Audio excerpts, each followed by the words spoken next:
Welcome back.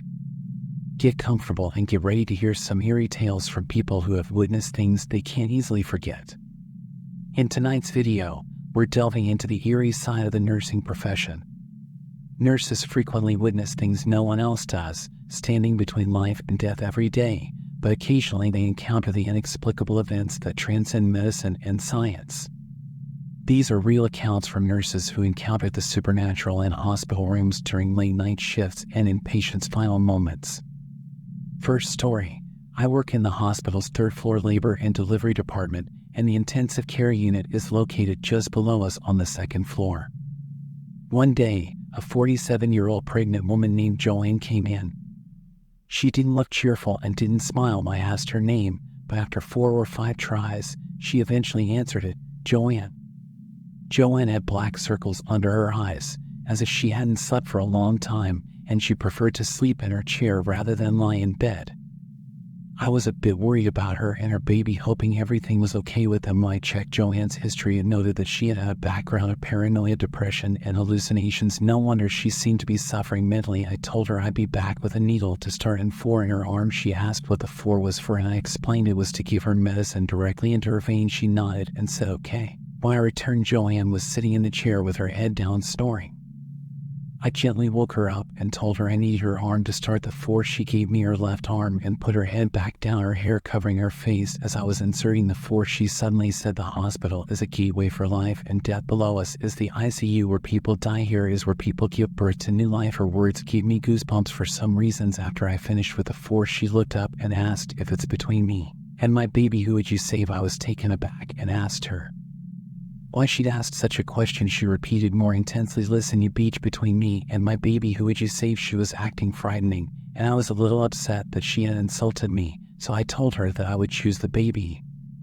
Joanne laughed, pointed to herself, and said, since you chose the baby, this woman will die shaken. Joan's behavior was unsettling, as if she was high or possessed. I told her that I didn't feel comfortable answering that question. She got up, looked directly at me, and said, you must choose. The decision is yours to make today. Say, who will you choose to live and who will die? I left the room and reported the incident to my manager. My boss went into Joanne's room to speak with her, and after a while he came out shaking his head. Joanne's not well, he said. At 6 p.m. the doctor arrived, and we took Joanne to the delivery room. She successfully gave birth to a healthy baby girl, but for some strange reason she began to bleed heavily. Afterward they rushed her to surgery, and after this she was sent to the ICU. Later that night she passed away in the ICU. Her blood and urine test came back clean. She wasn't on any drugs. She seemed to be a clean, stable person, which left me wondering if she'd truly been mentally ill or if something had possessed her. I couldn't forget her words, since you chose the baby, then this woman will die. I kept wondering who she meant by this woman. Was she talking about herself? It was one of the strangest experiences I've ever had as a nurse. Sometimes we get patients who claim that someone or something is after them, trying to kill them. These people hardly sleep when they say things like that. We often think they're struggling with mental illness, but in Joanne's case, I wonder if there was something more, if she might have been possessed by something. Story number 2. I work in an old nursing home that was originally built for patients with tuberculosis. Many people died there, and now it's a children's hospital. After 13 years of working here, I've noticed something odd. Staff members report that they hardly ever see or hear the little children in the building, but when they do, it seems to be a bad sign. For some reason, the saying when they go in threes always comes true during this time of year.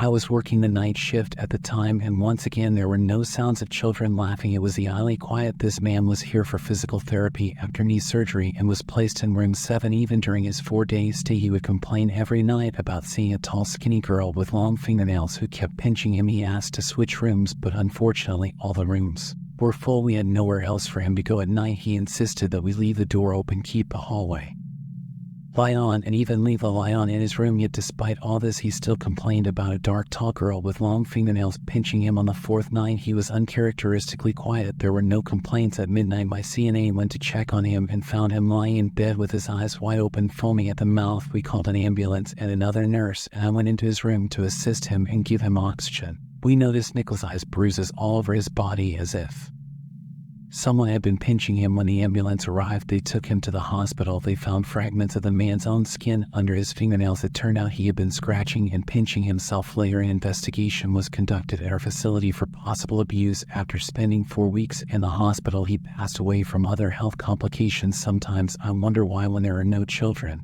or sounds of their laughter at night, it seems to signal more deaths in our facility. I wonder if during this time the children are hiding from something or someone more. Third sinister story. In 1994, I worked as a home health nurse, and the majority of my patients were Hmong ethnic. Since many Hmong families were still getting used to life in America, my manager regularly put me in charge of Hmong patients, and because of the language barrier, Hmong families frequently asked for a Hmong nurse. I visited a family because their grandmother was ill and had a wound on her buttocks.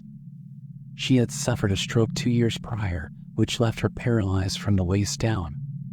She was mostly bedridden or in a wheelchair. On the day I arrived, I saw 2 straw dolls hanging on their door. These dolls are typically used to ward off evil spirits. I knocked on the door a few times before the grandmother finally answered and said, "Who is it?" She opened the door and allowed me in after I explained that I was the nurse there to check on her wound and offer her some medication. It took her some time to get there because she was in a wheelchair. I asked if she was home alone, and she said yes. Her son and daughter-in-law were at work and the kids were at school, so she was by herself. This was my first time meeting her. She was very thin, just skin and bones, with both her wrists covered in religious red strings. Again, these strings were used to repel spirits. I wondered about her situation. I explained that I was there to clean her wound and give her medicine, and asked her to lie down on the bed so I could examine, and we went to her bedroom and she got onto the bed. Before taking off her pants, she told me not to be scared, that her late husband had died back in Southeast Asia, and even after death her husband had followed them to America. She explained that after his death he had become a tiger spirit and had been trying to take her with him, which is why she said she had grown a tail. She warned me not to be frightened if she showed her tiger tail to me. I assured her I wasn't scared and just wanted to see the wound on her bottom so I could treat it. She lay down and took off her pants and underwear, turning toward the wall so I could see her back. The wound on her bottom was due to prolonged sitting and lying down. Her skin was breaking down and the smell was strong. I could see her tailbone protruding. I realized this must be what she meant by growing a tail. It wasn't an actual tail, just her exposed tailbone, which everyone, as I cleaned the wound and packed it with gauze, then covered it with a dressing. She put her pants back on and I helped her sit in her wheelchair. I gave her some pain medication and an antibiotic. Then I explained that while she might not be aware of it, all humans have a tailbone. When people stay in bed too long, the skin on their bottom can break down, causing a wound that exposes the tailbone. The grandmother nodded, but just as I finished speaking, we both heard heavy footsteps in the attic, as if someone was walking around up there. I looked up, unsure of what was making the noise, but it definitely sounded like someone heavy moving above us. She tapped my wrist and whispered, "You can hear that, but just stay quiet. Whenever my family isn't home, my husband comes as a tiger and stays in the attic. I hear him every day while I'm home alone, but if you can hear him, just pretend you don't." All my medical knowledge went out the window when she said that, and I heard those heavy footsteps in the attic. I didn't want to leave her alone, but my job there was done and I had to see my next patient. The grandmother reassured me that she wasn't afraid to stay home alone, and after all, it was just her husband that's up in the attic. She told me that in every house they've lived in, they would hear heavy footsteps in the attic, heavy like a tiger. She told me not to worry and to go do my work. I thanked her and left. I visited the grandmother every week for 4 months until she passed away. It was one of the strangest experiences of my nursing. The fourth career story. I've been a nurse for a long time, and I've grown numb to death. I know that I'm not supposed to take my work home with me. Whatever happens at work stays at work. When I was a new nurse, I used to feel sorry for people, even when my patients made bad decisions. However, as time went on, I became numb to death, so that when people make bad decisions in life and pass away, I don't feel anything. One night, I was assigned to a 28-year-old patient named Sam. Sam lost his wife and children, lost his job, and had been abusing drugs and alcohol for the past 2 years. He now lives with his father, and without him, Sam would be homeless. Sam was hospitalized due to liver, heart, and kidney failure. When these conditions occur, toxins build up in the blood and you are unable to urinate, which causes fluids to accumulate in your body. Dialysis is required in these situations. That night, Sam was my only patient, so I had to dialyze him. He appeared normal while lying in bed and watching TV, and since I was working at his bedside, we had time to chat. Sam told me about his life and how much he missed his wife and children. Unfortunately, he was abusing drugs and alcohol, so after the divorce, at around 11 p.m., his wife took his children away. Sam fell asleep. His father got off work and came to see him before going home, but when he arrived, Sam was already asleep. Sam's father and I stepped outside and talked for about 5 minutes. Sam's father told me that Sam hadn't been able to stop drinking since his friend passed away. Sam had once been a police officer, and one day he asked his friend to trade shifts with him. His friend agreed, so they swapped days. Tragically, on that day, Sam's friend was killed in the line of duty. Ever since then, Sam was overwhelmed with guilt and began drinking daily. Eventually, his wife and kids left him, and Sam refused to get help, choosing instead to drink himself to death. That's what Sam's father told me. I was Sam's nurse for 3 nights. We talked a lot, and I got to know him like a friend, but on the 3rd night, Sam's condition worsened, and he passed away while I was performing dialysis at 3 a.m. My CNA and I cleaned him up and prepared his body for the morgue. After he was taken, I no longer had any patience, so I was allowed to go home. While driving home, I couldn't stop thinking about Sam. I knew I shouldn't bring my work home, but it felt like I knew my wife and kid were both sleeping, but I didn't want to go home to them like this. I felt a bit sad and tears filled my eyes. Before heading home to my family, I decided to pull over to the side of the road near a canal and fish for a bit to clear my head. I didn't want to bring any sadness home, so I went to the trunk, got my fishing rod and some carp and trout bait, baited my hook, and cast into the canal. I sat there watching the water and waiting for a bite for about 20 minutes without getting one, but I was glad to be there at 4 a.m., enjoying the peace and quiet when a police car pulled up behind me. A young officer identified himself as Officer Paul, and he asked if I was okay and if I needed any assistance. I told him I was fine, just taking a moment of calm. After we spoke for a while, he told me to be careful and thanked me for caring for the ill and injured officer. He also mentioned that his grandfather was one of the men who had helped build the canal for the farmers back in the day. He even told me the canal was full of crappie fish and suggested I come back with crappie bait the next time. Paul shook my hand and walked back to his car.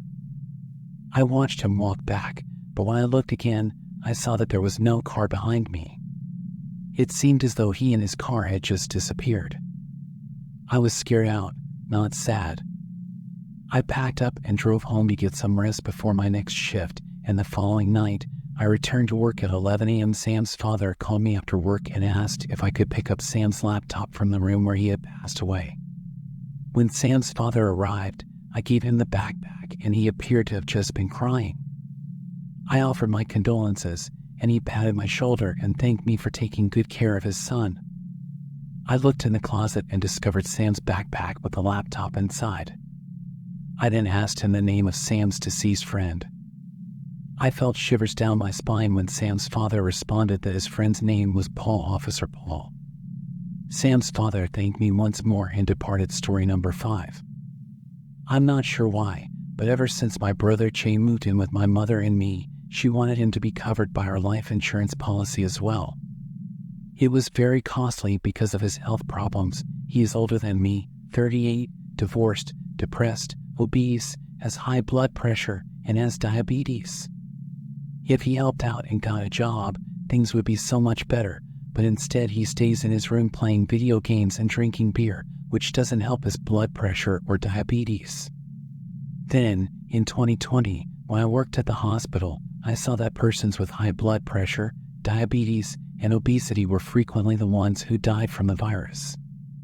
After almost a year, some of my nurse coworkers contracted the virus. These were healthy individuals who only had minor symptoms like coughing, runny noses, headaches, and a low fever. I felt compelled to protect my older brother, Chi Li, from the virus. I also felt compelled to take all necessary precautions to ensure that I do not contract the virus and bring it home to my family. I was extremely careful and avoided getting it every day. After a long day at work, I would come home to find my mother cleaning the house.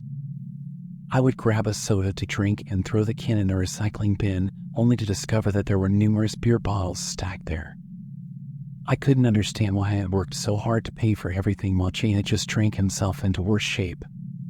Health, despite every precaution I took as a nurse, I eventually contracted the virus. I feel like it was inevitable because I'm always around patients who have it. My manager informed me that I would need to stay at home for 2 weeks because I tested positive, and my coworkers advised me to stay in my room with my own refrigerator and bathroom because that's when I'd be most contagious. I didn't want to make my mother or brother chilly ill, so one night I had a fever, coughed, and had a headache that prevented me from sleeping. It was 2 in the morning, and I wondered if Che was still up playing online games. After leaving my room with 2 bottles of beer, I went to Che's room. He was still awake, so I sat on his bed, gave him a beer, and we began playing Street Fighter online. It was enjoyable, but I couldn't stop coughing, so after about 2 hours, I took some Benadryl, got sleepy, and told him I was going back to my room to rest. 4 days later, Che started coughing so much that even brushing his teeth made it difficult for him to breathe, so my mother and I have been making ends meet with the additional $180,000 from the life insurance.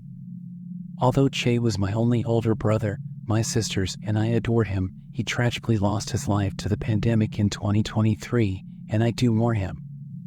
After having a few drinks at a friend's New Year's party, I celebrated with my friends by having a beer at around 2 in the morning. The friend who was throwing the party told everyone to stay until morning, but I was just a little buzzed and wanted to go home because everyone else was leaving at that time. It was almost 3 in the morning, so the highway was mostly deserted, but a few cars passed me flashing their high beams to indicate that I was heading in the wrong direction, so they swerved to avoid me. I assumed I was safe to drive on my way home when I turned onto the highway ramp instead of going straight with the traffic. I saw the road curve into a circle, and I followed the curve without realizing I was driving against oncoming traffic.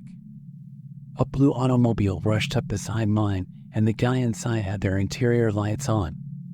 He would match my pace, smile at me, and then slow down, only to speed up again and catch me smiling. I was intoxicated and didn't realize I was on the wrong side. I recognized Che in the automobile at that point, and he slowed down once more.